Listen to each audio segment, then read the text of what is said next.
Today we are meeting Epic member WZW Optic. So tell me about what sub-angstrom RMS, that's a measure of smoothness, correct? Absolutely, yes.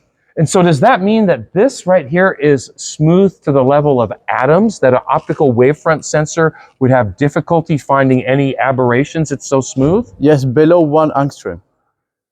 Okay, how do you manage to work at that level? Can you mass produce something of that precision? Yes. Wait, I mean, so these aren't limited lab quantities. You can actually mass produce this. So if I'm a laser manufacturer and I'm building a lot of femtosecond lasers and I need some extremely precise optics because femtosecond lasers are being sold as fast as they can be built. You're saying you can meet that? Yes, absolutely.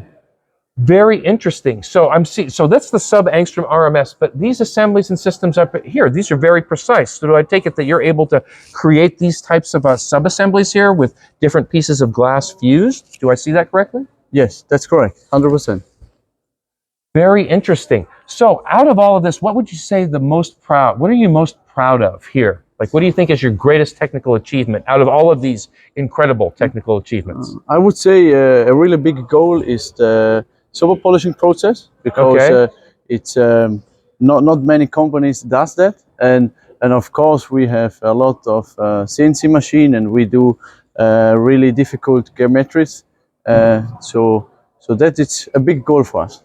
So that means if someone has a difficult geometry and they need atomic level smoothness, they're going to go to WZW to get this problem solved. Yes, we would be happy if they can. Yeah. Excellent. Epic members drive the photonics future.